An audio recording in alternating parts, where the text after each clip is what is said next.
ನಮ್ ಜೊತೆಗೆ ಮಾಜಿ ಗೃಹ ಸಚಿವರಾದಂತ ಅರ್ಗ ಜ್ಞಾನೇಂದ್ರ ಅವರು ಇದ್ದಾರೆ. ಅವ್ರ ಜೊತೆ ಮಾತಾಡ್ತಾ ಹೋಗ್ತೀನಿ. ಸರ್, ಇವತ್ತಿನ ಘಟನೆಯ ಬಗ್ಗೆ ತಾವು ಏನ್ ಹೇಳಕ್ ಬಯಸ್ತೀರಿ ಸರ್? ತೀವ್ರವಾಗಿ ಖಂಡಿಸ್ತೇನೆ.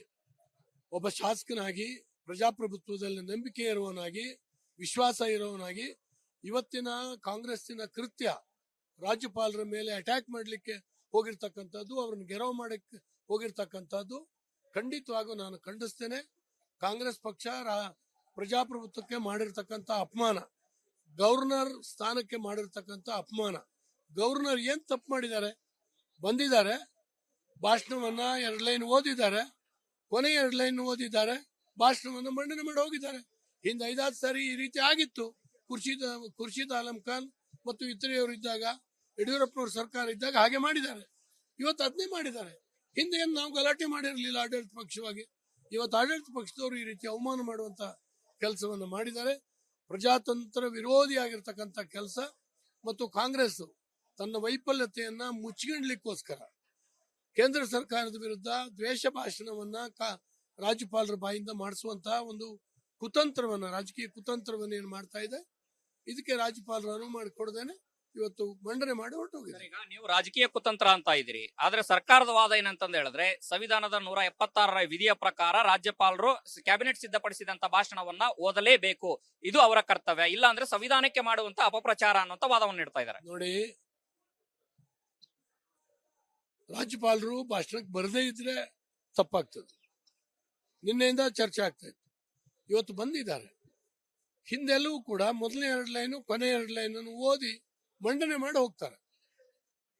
ಆದ್ರಿಂದ ಏನ್ ತಪ್ಪಾಗಿದೆ ಏನು? ಹಾಗಾಗಿ ಸಂವಿಧಾನ ವಿರೋಧಿ ಅಲ್ಲ, ಅವ್ರು ಸುಮ್ಮನೆ ಅಪಪ್ರಚಾರ ಮಾಡ್ತಾ ಇದ್ದಾರೆ. ಸ್ವತಃ ಸಿದ್ದರಾಮಯ್ಯನವರೇ ಈ ಅಪಪ್ರಚಾರ ಮಾಡ್ತಾ ಇದ್ದಾರೆ. ಯಾಕೆಂದ್ರೆ ಅವ್ರದ್ದು, DK ಶಿವಕುಮಾರ್ ಅವ್ರದ್ದು ಈ ಹೋರಾಟ ಶುರುವಾಗಿದೆ.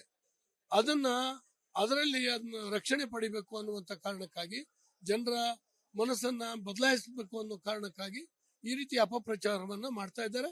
ಒಬ್ಬ ರಾಜ್ಯಪಾಲರ ವಿರುದ್ಧ ಈ ರೀತಿ ಅಪಪ್ರಚಾರ ಮಾಡುವಂತ ತಪ್ಪಿದೆ. ಅಂದ್ರೆ ನಿಮ್ ಪ್ರಕಾರ ರಾಜಕೀಯ ಇಕ್ಕಟ್ಟಿನಿಂದ ಈಗ ಸಂವಿಧಾನಿಕ ಬಿಕ್ಕಟ್ಟನ್ನು ಶುರು ಮಾಡ್ತಾ ಸರ್ಕಾರ? ಸಂವಿಧಾನದ ಬಿಕ್ಕಟ್ಟನ್ನ ಅವರು ಶುರು ಮಾಡಬೇಕು ಅಂತ ಮಾಡಿದ್ರು. ಆದ್ರೆ ರಾಜ್ಯಪಾಲರು ಬಂದು ಇವತ್ತು ಓದಿದ್ರಿಂದ ಸಂವಿಧಾನದ ಬಿಕ್ಕಟ್ಟು ಏನೂ ಇಲ್ಲ. ಕೇಂದ್ರ ಸರ್ಕಾರ ಮಾಡಿದಂತ ಅನ್ಯಾಯಗಳನ್ನ ನಾವು ಪ್ರಶ್ನೆ ಮಾಡಬಾರ್ದಾ ಅನ್ನುವಂತ ವಾದ ಇಡ್ತಾ ಇದ್ದಾರೆ. ಅನ್ಯಾಯ ಪ್ರಶ್ನೆ ಮಾಡ್ಲಿಕ್ಕೆ ಬೇರೆ ಬೇರೆ ವೇದಿಕೆಗಳಿದ್ದಾವೆ.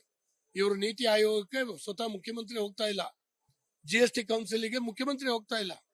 ಅಲ್ಲಿ ಕೇಳುವಂತಹದನ್ನ ಇಲ್ಲೆಲ್ಲೋ ರಾಜ್ಯಪಾಲರ ಬಾಯಲ್ಲಿ ಹೇಳಿಸುವಂತ, ಅವ್ರಿಗೆ ಅಪಮಾನ ಮಾಡುವಂತ ಕೆಲಸ, ಅವ್ರಿಗೆ ಇರಿಸುಮುರುಸು ಮಾಡುವಂತ ಏನ್ ಕೆಲಸ ಮಾಡ್ತಾ ಇದ್ದಾರೆ, ತಪ್ಪು. ಈಗ ಬಿಜೆಪಿ ಏನ್ ಮಾಡುತ್ತೆ ಸರ್? ಬಿಜೆಪಿ ಖಂಡಿತವಾಗಿ ಅದನ್ನ ಖಂಡಿಸುತ್ತೆ. ನಾಳೆ ಖಂಡನ ನಿರ್ಣಯವನ್ನ ನಾವು ಮಂಡನೆ ಮಾಡ್ತಾ ಇದ್ದೀವಿ. ಒಂದೊಮ್ಮೆ ಇಲ್ಲಿ ಇಡೀ ಸದನ ನಿರ್ಣಯವನ್ನ ಪಾಸ್ ಮಾಡುವಂತ ಸಂದರ್ಭದಲ್ಲಿ ರಾಜ್ಯಪಾಲರಿಗೆ ವಂದನಾ ನಿರ್ಣಯವನ್ನ ಮಾಡಿಸ್ಲಿಲ್ಲ ಅಂದ್ರೆ ರಾಜಕೀಯವಾಗಿ ಏನು ಸಮಸ್ಯೆಗಳು ಎದುರಿಸಬಹುದು ಸರ್? ವಂದನಾ ನಿರ್ಣಯ ಅವ್ರು ಮಂಡನೆ ಮಾಡ್ಲೇಬೇಕಲ್ಲ, ಮಾಡ್ಲೇಬೇಕು. ಯಾಕಂದ್ರೆ ರಾಜ್ಯಪಾಲರು ಬಂದಿದ್ದಾರೆ, ಭಾಷಣ ಓದಿ ಹೋಗಿದ್ದಾರೆ. ಅದನ್ನು ತಪ್ಪಿಸಿದ್ರೆ ಅವರು ಸಂವಿಧಾನ ವಿರೋಧಿಗಳು. ಇದಿಷ್ಟು ಮಾಜಿ ಗೃಹ ಸಚಿವರಾದಂತಹ ಅರ್ಗ ಜ್ಞಾನೇಂದ್ರ ಅವರ ಮಾತಾಗಿದೆ. ಕ್ಯಾಮರಾ ಪರ್ಸನ್ ಮಧು ಜೊತೆ ಹನುಮಂತ ದುರ್ಗದ ಆರ್ ಕನ್ನಡ, ಬೆಂಗಳೂರು. ನಮ್ ಜೊತೆಗೆ ಮಾಜಿ ಗೃಹ ಸಚಿವರಾದಂತಹ ಅರ್ಗ ಜ್ಞಾನೇಂದ್ರ ಅವರು ಇದ್ದಾರೆ. ಅವ್ರ ಜೊತೆ ಮಾತಾಡ್ತಾ ಹೋಗ್ತೀನಿ. ಸರ್, ಇವತ್ತಿನ ಘಟನೆಯ ಬಗ್ಗೆ ತಾವು ಏನ್ ಹೇಳಕ್ ಬಯಸ್ತೀರಿ ಸರ್? ತೀವ್ರವಾಗಿ ಖಂಡಿಸ್ತೇನೆ. ಒಬ್ಬ ಶಾಸಕನಾಗಿ, ಪ್ರಜಾಪ್ರಭುತ್ವದಲ್ಲಿ ನಂಬಿಕೆ ಇರುವವನಾಗಿ, ವಿಶ್ವಾಸ ಇರುವವನಾಗಿ ಇವತ್ತಿನ ಕಾಂಗ್ರೆಸ್ಸಿನ ಕೃತ್ಯ ರಾಜ್ಯಪಾಲರ ಮೇಲೆ ಅಟ್ಯಾಕ್ ಮಾಡಲಿಕ್ಕೆ ಹೋಗಿರ್ತಕ್ಕಂಥದ್ದು, ಅವ್ರನ್ನ ಗೆರವು ಮಾಡಕ್ಕೆ ಹೋಗಿರ್ತಕ್ಕಂಥದ್ದು ಖಂಡಿತವಾಗೂ ನಾನು ಖಂಡಿಸ್ತೇನೆ. ಕಾಂಗ್ರೆಸ್ ಪಕ್ಷ ಪ್ರಜಾಪ್ರಭುತ್ವಕ್ಕೆ ಮಾಡಿರ್ತಕ್ಕಂಥ ಅಪಮಾನ, ಗವರ್ನರ್ ಸ್ಥಾನಕ್ಕೆ ಮಾಡಿರ್ತಕ್ಕಂಥ ಅಪಮಾನ. ಗವರ್ನರ್ ಏನ್ ತಪ್ಪು ಮಾಡಿದ್ದಾರೆ? ಬಂದಿದ್ದಾರೆ, ಭಾಷಣವನ್ನ 2 ಲೈನ್ ಓದಿದ್ದಾರೆ, ಕೊನೆ 2 ಲೈನ್ ಓದಿದ್ದಾರೆ, ಭಾಷಣವನ್ನು ಮಂಡನೆ ಮಾಡಿ ಹೋಗಿದ್ದಾರೆ. ಹಿಂದೆ 5 ಸಾರಿ ಈ ರೀತಿ ಆಗಿತ್ತು. ಖುರ್ಷಿದ್ ಆಲಂ ಖಾನ್ ಮತ್ತು ಇತರೆಯವರು ಇದ್ದಾಗ, ಯಡಿಯೂರಪ್ಪನವ್ರ ಸರ್ಕಾರ ಇದ್ದಾಗ ಹಾಗೆ ಮಾಡಿದ್ದಾರೆ. ಇವತ್ತು ಅದನ್ನೇ ಮಾಡಿದ್ದಾರೆ. ಹಿಂದೆ ಏನು ನಾವು ಗಲಾಟೆ ಮಾಡಿರಲಿಲ್ಲ ಆಡಳಿತ ಪಕ್ಷವಾಗಿ. ಇವತ್ತು ಆಡಳಿತ ಪಕ್ಷದವರು ಈ ರೀತಿ ಅವಮಾನ ಮಾಡುವಂತ ಕೆಲಸವನ್ನು ಮಾಡಿದ್ದಾರೆ. ಪ್ರಜಾತಂತ್ರ ವಿರೋಧಿಯಾಗಿರ್ತಕ್ಕಂಥ ಕೆಲಸ. ಮತ್ತು ಕಾಂಗ್ರೆಸ್ ತನ್ನ ವೈಫಲ್ಯತೆಯನ್ನ ಮುಚ್ಚಿಕೊಳ್ಳಲಿಕ್ಕೋಸ್ಕರ ಕೇಂದ್ರ ಸರ್ಕಾರದ ವಿರುದ್ಧ ದ್ವೇಷ ಭಾಷಣವನ್ನ ರಾಜ್ಯಪಾಲರ ಬಾಯಿಂದ ಮಾಡಿಸುವಂತಹ ಒಂದು ಕುತಂತ್ರವನ್ನ, ರಾಜಕೀಯ ಕುತಂತ್ರವನ್ನ ಏನ್ ಮಾಡ್ತಾ ಇದೆ, ಇದಕ್ಕೆ ರಾಜ್ಯಪಾಲರು ಅನುವು ಮಾಡಿಕೊಡದೇನೆ ಇವತ್ತು ಮಂಡನೆ ಮಾಡಿ ಹೊರಟೋಗಿದೆ. ಈಗ ನೀವು ರಾಜಕೀಯ ಕುತಂತ್ರ ಅಂತ ಇದ್ದೀರಿ, ಆದ್ರೆ ಸರ್ಕಾರದ ವಾದ ಏನಂತಂದ ಹೇಳಿದ್ರೆ ಸಂವಿಧಾನದ 176ರ ವಿಧಿಯ ಪ್ರಕಾರ ರಾಜ್ಯಪಾಲರು ಕ್ಯಾಬಿನೆಟ್ ಸಿದ್ಧಪಡಿಸಿದಂತ ಭಾಷಣವನ್ನ ಓದಲೇಬೇಕು, ಇದು ಅವರ ಕರ್ತವ್ಯ, ಇಲ್ಲ ಅಂದ್ರೆ ಸಂವಿಧಾನಕ್ಕೆ ಮಾಡುವಂತ ಅಪಪ್ರಚಾರ ಅನ್ನುವಂತ ವಾದವನ್ನು ಇಡ್ತಾ ಇದ್ದಾರೆ. ನೋಡಿ, ರಾಜ್ಯಪಾಲರು ಭಾಷಣಕ್ಕೆ ಬರದೇ ಇದ್ರೆ ತಪ್ಪಾಗ್ತದೆ. ನಿನ್ನೆಯಿಂದ ಚರ್ಚೆ ಆಗ್ತಾ ಇತ್ತು, ಇವತ್ತು ಬಂದಿದ್ದಾರೆ. ಹಿಂದೆಲ್ಲವೂ ಕೂಡ ಮೊದಲನೇ 2 ಲೈನು ಕೊನೆ 2 ಲೈನನ್ನು ಓದಿ ಮಂಡನೆ ಮಾಡಿ ಹೋಗ್ತಾರೆ. ಆದ್ರಿಂದ ಏನ್ ತಪ್ಪಾಗಿದೆ ಏನು? ಹಾಗಾಗಿ ಸಂವಿಧಾನ ವಿರೋಧಿ ಅಲ್ಲ. ಅವ್ರು ಸುಮ್ಮನೆ ಅಪಪ್ರಚಾರ ಮಾಡ್ತಾ ಇದ್ದಾರೆ. ಸ್ವತಃ ಸಿದ್ದರಾಮಯ್ಯನವರೇ ಈ ಅಪಪ್ರಚಾರ ಮಾಡ್ತಾ ಇದ್ದಾರೆ. ಯಾಕೆಂದ್ರೆ ಅವ್ರದ್ದು ಡಿ ಕೆ ಶಿವಕುಮಾರ್ ಅವ್ರದ್ದು ಈ ಹೋರಾಟ ಶುರುವಾಗಿದೆ. ಅದರಲ್ಲಿ ಅದನ್ನ ರಕ್ಷಣೆ ಪಡಿಬೇಕು ಅನ್ನುವಂತ ಕಾರಣಕ್ಕಾಗಿ, ಜನರ ಮನಸ್ಸನ್ನ ಬದಲಾಯಿಸಬೇಕು ಅನ್ನೋ ಕಾರಣಕ್ಕಾಗಿ ಈ ರೀತಿ ಅಪಪ್ರಚಾರವನ್ನ ಮಾಡ್ತಾ ಇದ್ದಾರೆ. ಒಬ್ಬ ರಾಜ್ಯಪಾಲರ ವಿರುದ್ಧ ಈ ರೀತಿ ಅಪಪ್ರಚಾರ ಮಾಡುವಂತ ತಪ್ಪಿಲ್ಲ. ಅಂದ್ರೆ ನಿಮ್ ಪ್ರಕಾರ ರಾಜಕೀಯ ಇಕ್ಕಟ್ಟಿನಿಂದ ಈಗ ಸಾಂವಿಧಾನಿಕ ಬಿಕ್ಕಟ್ಟನ್ನು ಶುರು ಮಾಡ್ತಾ ಸರ್ಕಾರ? ಸಂವಿಧಾನದ ಬಿಕ್ಕಟ್ಟನ್ನ ಅವರು ಶುರು ಮಾಡಬೇಕು ಅಂತ ಮಾಡಿದ್ರು. ಆದ್ರೆ ರಾಜ್ಯಪಾಲರು ಬಂದು ಇವತ್ತು ಓದಿದ್ರಿಂದ ಸಂವಿಧಾನದ ಬಿಕ್ಕಟ್ಟು ಏನೂ ಇಲ್ಲ. ಕೇಂದ್ರ ಸರ್ಕಾರ ಮಾಡಿದಂತ ಅನ್ಯಾಯಗಳನ್ನ ನಾವು ಪ್ರಶ್ನೆ ಮಾಡಬಾರ್ದಾ ಅನ್ನೋಂತ ವಾದ ಇಡ್ತಾ ಇದ್ದಾರೆ. ಅನ್ಯಾಯ ಪ್ರಶ್ನೆ ಮಾಡ್ಲಿಕ್ಕೆ ಬೇರೆ ಬೇರೆ ವೇದಿಕೆಗಳಿದ್ದಾವೆ. ಇವರು ನೀತಿ ಆಯೋಗಕ್ಕೆ ಸ್ವತಃ ಮುಖ್ಯಮಂತ್ರಿ ಹೋಗ್ತಾ ಇಲ್ಲ, GST ಕೌನ್ಸಿಲ್ಗೆ ಮುಖ್ಯಮಂತ್ರಿ ಹೋಗ್ತಾ ಇಲ್ಲ. ಅಲ್ಲಿ ಕೇಳುವಂತಹದನ್ನ ಇಲ್ಲೆಲ್ಲೋ ರಾಜ್ಯಪಾಲರ ಬಾಯಲ್ಲಿ ಹೇಳಿಸುವಂತ, ಅವ್ರಿಗೆ ಅಪಮಾನ ಮಾಡುವಂತ ಕೆಲಸ, ಅವ್ರಿಗೆ ಇರಿಸು ಮುರುಸು ಮಾಡುವಂತ ಏನ್ ಕೆಲಸ ಮಾಡ್ತಾ ಇದ್ದಾರೆ, ತಪ್ಪು. ಈಗ ಬಿಜೆಪಿ ಏನ್ ಮಾಡುತ್ತೆ ಸರ್? ಬಿಜೆಪಿ ಖಂಡಿತವಾಗಿ ಅದನ್ನ ಖಂಡಿಸುತ್ತೆ. ನಾಳೆ ಖಂಡನ ನಿರ್ಣಯವನ್ನ ನಾವು ಮಂಡನೆ ಮಾಡ್ತಾ ಇದ್ದೀವಿ. ಒಂದೊಮ್ಮೆ ಇಲ್ಲಿ ಇಡೀ ಸದನ ನಿರ್ಣಯವನ್ನ ಪಾಸ್ ಮಾಡುವಂತ ಸಂದರ್ಭದಲ್ಲಿ ರಾಜ್ಯಪಾಲರಿಗೆ ವಂದನಾ ನಿರ್ಣಯವನ್ನ ಮಾಡಿಸ್ಲಿಲ್ಲ ಅಂದ್ರೆ ರಾಜಕೀಯವಾಗಿ ಏನು ಸಮಸ್ಯೆಗಳು ಎದುರಿಸಬಹುದು ಸರ್? ಒಂದೊಂದು ನಿರ್ಣಯ ಅವ್ರು ಮಂಡನೆ ಮಾಡ್ಲೇಬೇಕಲ್ಲ, ಮಾಡ್ಲೇಬೇಕು. ಯಾಕಂದ್ರೆ ರಾಜ್ಯಪಾಲರು ಬಂದಿದ್ದಾರೆ, ಭಾಷಣ ಓದಿ ಹೋಗಿದ್ದಾರೆ. ಅದನ್ನು ತಪ್ಪಿಸಿದ್ರೆ ಅವರು ಸಂವಿಧಾನ ವಿರೋಧಿಗಳು.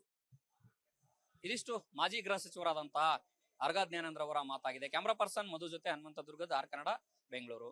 ನಮ್ ಜೊತೆಗೆ ಮಾಜಿ ಗೃಹ ಸಚಿವರಾದಂತಹ ಅರ್ಗ ಜ್ಞಾನೇಂದ್ರ ಅವರು ಇದ್ದಾರೆ. ಅವ್ರ ಜೊತೆ ಮಾತಾಡ್ತಾ ಹೋಗ್ತೀನಿ. ಸರ್, ಇವತ್ತಿನ ಘಟನೆಯ ಬಗ್ಗೆ ತಾವು ಏನ್ ಹೇಳಕ್ ಬಯಸ್ತೀರಿ ಸರ್? ತೀವ್ರವಾಗಿ ಖಂಡಿಸ್ತೇನೆ. ಒಬ್ಬ ಶಾಸಕನಾಗಿ, ಪ್ರಜಾಪ್ರಭುತ್ವದಲ್ಲಿ ನಂಬಿಕೆ ಇರುವವನಾಗಿ, ವಿಶ್ವಾಸ ಇರುವವನಾಗಿ ಇವತ್ತಿನ ಕಾಂಗ್ರೆಸ್ಸಿನ ಕೃತ್ಯ, ರಾಜ್ಯಪಾಲರ ಮೇಲೆ ಅಟ್ಯಾಕ್ ಮಾಡ್ಲಿಕ್ಕೆ ಹೋಗಿರ್ತಕ್ಕಂಥದ್ದು, ಅವ್ರನ್ನ ಗೆರವು ಮಾಡಕ್ಕೆ ಹೋಗಿರ್ತಕ್ಕಂಥದ್ದು ಖಂಡಿತವಾಗೂ ನಾನು ಖಂಡಿಸ್ತೇನೆ. ಕಾಂಗ್ರೆಸ್ ಪಕ್ಷ ಪ್ರಜಾಪ್ರಭುತ್ವಕ್ಕೆ ಮಾಡಿರ್ತಕ್ಕಂಥ ಅಪಮಾನ, ಗವರ್ನರ್ ಸ್ಥಾನಕ್ಕೆ ಮಾಡಿರ್ತಕ್ಕಂಥ ಅಪಮಾನ. ಗವರ್ನರ್ ಏನ್ ತಪ್ಪು ಮಾಡಿದ್ದಾರೆ? ಬಂದಿದ್ದಾರೆ, ಭಾಷಣವನ್ನ 2 ಲೈನ್ ಓದಿದ್ದಾರೆ, ಕೊನೆ 2 ಲೈನ್ ಓದಿದ್ದಾರೆ, ಭಾಷಣವನ್ನ ಮಂಡನೆ ಮಾಡಿ ಹೋಗಿದ್ದಾರೆ. ಹಿಂದೆ 5-6 ಸಾರಿ ಈ ರೀತಿ ಆಗಿತ್ತು. ಖುರ್ಷಿದ್ ಆಲಂ ಖಾನ್ ಮತ್ತು ಇತರೆಯವರು ಇದ್ದಾಗ, ಯಡಿಯೂರಪ್ಪನವ್ರ ಸರ್ಕಾರ ಇದ್ದಾಗ ಹಾಗೆ ಮಾಡಿದ್ದಾರೆ. ಇವತ್ತು ಅದನ್ನೇ ಮಾಡಿದ್ದಾರೆ. ಹಿಂದೆ ಏನು ನಾವು ಗಲಾಟೆ ಮಾಡಿರಲಿಲ್ಲ ಆಡಳಿತ ಪಕ್ಷವಾಗಿ. ಇವತ್ತು ಆಡಳಿತ ಪಕ್ಷದವರು ಈ ರೀತಿ ಅವಮಾನ ಮಾಡುವಂತ ಕೆಲಸವನ್ನ ಮಾಡಿದ್ದಾರೆ. ಪ್ರಜಾತಂತ್ರ ವಿರೋಧಿಯಾಗಿರ್ತಕ್ಕಂಥ ಕೆಲಸ. ಮತ್ತು ಕಾಂಗ್ರೆಸ್ ತನ್ನ ವೈಫಲ್ಯತೆಯನ್ನ ಮುಚ್ಚಿಕೊಳ್ಳಲಿಕ್ಕೋಸ್ಕರ ಕೇಂದ್ರ ಸರ್ಕಾರದ ವಿರುದ್ಧ ದ್ವೇಷ ಭಾಷಣವನ್ನ ರಾಜ್ಯಪಾಲರ ಬಾಯಿಂದ ಮಾಡಿಸುವಂತಹ ಒಂದು ಕುತಂತ್ರವನ್ನ, ರಾಜಕೀಯ ಕುತಂತ್ರವನ್ನ ಏನ್ ಮಾಡ್ತಾ ಇದೆ, ಇದಕ್ಕೆ ರಾಜ್ಯಪಾಲರು ಅನುವು ಮಾಡಿಕೊಡದೇನೆ ಇವತ್ತು ಮಂಡನೆ ಮಾಡಿ ಹೊರಟೋಗಿದೆ. ಈಗ ನೀವು ರಾಜಕೀಯ ಕುತಂತ್ರ ಅಂತ ಇದ್ದೀರಿ, ಆದ್ರೆ ಸರ್ಕಾರದ ವಾದ ಏನಂತಂದ ಹೇಳಿದ್ರೆ ಸಂವಿಧಾನದ 176ರ ವಿಧಿಯ ಪ್ರಕಾರ ರಾಜ್ಯಪಾಲರು ಕ್ಯಾಬಿನೆಟ್ ಸಿದ್ಧಪಡಿಸಿದಂತ ಭಾಷಣವನ್ನ ಓದಲೇಬೇಕು, ಇದು ಅವರ ಕರ್ತವ್ಯ, ಇಲ್ಲ ಅಂದ್ರೆ ಸಂವಿಧಾನಕ್ಕೆ ಮಾಡುವಂತ ಅಪಪ್ರಚಾರ ಅನ್ನುವಂತ ವಾದವನ್ನು ನೀಡ್ತಾ ಇದ್ದಾರೆ. ನೋಡಿ, ರಾಜ್ಯಪಾಲರು ಭಾಷಣಕ್ಕೆ ಬರದೇ ಇದ್ರೆ ತಪ್ಪಾಗ್ತದೆ. ನಿನ್ನೆಯಿಂದ ಚರ್ಚೆ ಆಗ್ತಾ ಇತ್ತು, ಇವತ್ತು ಬಂದಿದ್ದಾರೆ. ಹಿಂದೆಲ್ಲವೂ ಕೂಡ ಮೊದಲನೇ 2 ಲೈನು ಕೊನೆ 2 ಲೈನನ್ನು ಓದಿ ಮಂಡನೆ ಮಾಡಿ ಹೋಗ್ತಾರೆ. ಆದ್ರಿಂದ ಏನ್ ತಪ್ಪಾಗಿದೆ ಏನು? ಹಾಗಾಗಿ ಸಂವಿಧಾನ ವಿರೋಧಿ ಅಲ್ಲ. ಅವ್ರು ಸುಮ್ಮನೆ ಅಪಪ್ರಚಾರ ಮಾಡ್ತಾ ಇದ್ದಾರೆ. ಸ್ವತಃ ಸಿದ್ದರಾಮಯ್ಯನವರೇ ಈ ಅಪಪ್ರಚಾರ ಮಾಡ್ತಾ ಇದ್ದಾರೆ. ಯಾಕೆಂದ್ರೆ ಅವ್ರದ್ದು ಡಿ ಕೆ ಶಿವಕುಮಾರ್ ಅವ್ರದ್ದು ಈ ಹೋರಾಟ ಶುರುವಾಗಿದೆ. ಅದರಲ್ಲಿ ಅದನ್ನ ರಕ್ಷಣೆ ಪಡಿಬೇಕು ಅನ್ನುವಂತ ಕಾರಣಕ್ಕಾಗಿ, ಜನರ ಮನಸ್ಸನ್ನ ಬದಲಾಯಿಸಬೇಕು ಅನ್ನೋ ಕಾರಣಕ್ಕಾಗಿ ಈ ರೀತಿ ಅಪಪ್ರಚಾರವನ್ನ ಮಾಡ್ತಾ ಇದ್ದಾರೆ. ಒಬ್ಬ ರಾಜ್ಯಪಾಲರ ವಿರುದ್ಧ ಈ ರೀತಿ ಅಪಪ್ರಚಾರ ಮಾಡುವಂತ ತಪ್ಪಿಲ್ಲ. ಅಂದ್ರೆ ನಿಮ್ ಪ್ರಕಾರ ರಾಜಕೀಯ ಇಕ್ಕಟ್ಟಿನಿಂದ ಈಗ ಸಾಂವಿಧಾನಿಕ ಬಿಕ್ಕಟ್ಟನ್ನು ಶುರು ಮಾಡ್ತಾ ಸರ್ಕಾರ? ಸಂವಿಧಾನದ ಬಿಕ್ಕಟ್ಟನ್ನ ಅವರು ಶುರು ಮಾಡಬೇಕು ಅಂತ ಮಾಡಿದ್ರು. ಆದ್ರೆ ರಾಜ್ಯಪಾಲರು ಬಂದು ಇವತ್ತು ಓದಿದ್ರಿಂದ ಸಂವಿಧಾನದ ಬಿಕ್ಕಟ್ಟು ಏನೂ ಇಲ್ಲ. ಕೇಂದ್ರ ಸರ್ಕಾರ ಮಾಡಿದಂತ ಅನ್ಯಾಯಗಳನ್ನ ನಾವು ಪ್ರಶ್ನೆ ಮಾಡಬಾರ್ದಾ ಅನ್ನೋಂತ ವಾದ ಇಡ್ತಾ ಇದ್ದಾರೆ. ಅನ್ಯಾಯ ಪ್ರಶ್ನೆ ಮಾಡ್ಲಿಕ್ಕೆ ಬೇರೆ ಬೇರೆ ವೇದಿಕೆಗಳಿದ್ದಾವೆ. ಇವರು ನೀತಿ ಆಯೋಗಕ್ಕೆ ಸ್ವತಃ ಮುಖ್ಯಮಂತ್ರಿ ಹೋಗ್ತಾ ಇಲ್ಲ, GST ಕೌನ್ಸಿಲ್ಗೆ ಮುಖ್ಯಮಂತ್ರಿ ಹೋಗ್ತಾ ಇಲ್ಲ. ಅಲ್ಲಿ ಕೇಳುವಂತಹದನ್ನ ಇಲ್ಲೆಲ್ಲೋ ರಾಜ್ಯಪಾಲರ ಬಾಯಲ್ಲಿ ಹೇಳಿಸುವಂತ, ಅವ್ರಿಗೆ ಅಪಮಾನ ಮಾಡುವಂತ ಕೆಲಸ, ಅವ್ರಿಗೆ ಇರಿಸು ಮುರುಸು ಮಾಡುವಂತ ಏನ್ ಕೆಲಸ ಮಾಡ್ತಾ ಇದ್ದಾರೆ, ತಪ್ಪು. ಈಗ ಬಿಜೆಪಿ ಏನ್ ಮಾಡುತ್ತೆ ಸರ್? ಬಿಜೆಪಿ ಖಂಡಿತವಾಗಿ ಅದನ್ನ ಖಂಡಿಸುತ್ತೆ. ನಾಳೆ ಖಂಡನ ನಿರ್ಣಯವನ್ನ ನಾವು ಮಂಡನೆ ಮಾಡ್ತಾ ಇದ್ದೀವಿ. ಒಂದೊಮ್ಮೆ ಇಲ್ಲಿ ಇಡೀ ಸದನ ನಿರ್ಣಯವನ್ನ ಪಾಸ್ ಮಾಡುವಂತ ಸಂದರ್ಭದಲ್ಲಿ ರಾಜ್ಯಪಾಲರಿಗೆ ವಂದನಾ ನಿರ್ಣಯವನ್ನ ಮಾಡಿಸ್ಲಿಲ್ಲ ಅಂದ್ರೆ ರಾಜಕೀಯವಾಗಿ ಏನು ಸಮಸ್ಯೆಗಳು ಎದುರಿಸಬಹುದು ಸರ್? ಒಂದೊಂದು ನಿರ್ಣಯ ಅವ್ರು ಮಂಡನೆ ಮಾಡ್ಲೇಬೇಕಲ್ಲ, ಮಾಡಲೇಬೇಕು. ಯಾಕಂದ್ರೆ ರಾಜ್ಯಪಾಲರು ಬಂದಿದ್ದಾರೆ, ಭಾಷಣ ಓದಿ ಹೋಗಿದ್ದಾರೆ. ಅದನ್ನು ತಪ್ಪಿಸಿದ್ರೆ ಅವರು ಸಂವಿಧಾನ ವಿರೋಧಿಗಳು. ಇದಿಷ್ಟು ಮಾಜಿ ಗೃಹ ಸಚಿವರಾದಂತಹ ಆರ್ಗ ಜ್ಞಾನೇಂದ್ರ ಅವರ ಮಾತಾಗಿದೆ. ಕ್ಯಾಮರಾ ಪರ್ಸನ್ ಮಧು ಜೊತೆ ಹನುಮಂತ ದುರ್ಗದ ಆರ್ ಕನ್ನಡ, ಬೆಂಗಳೂರು.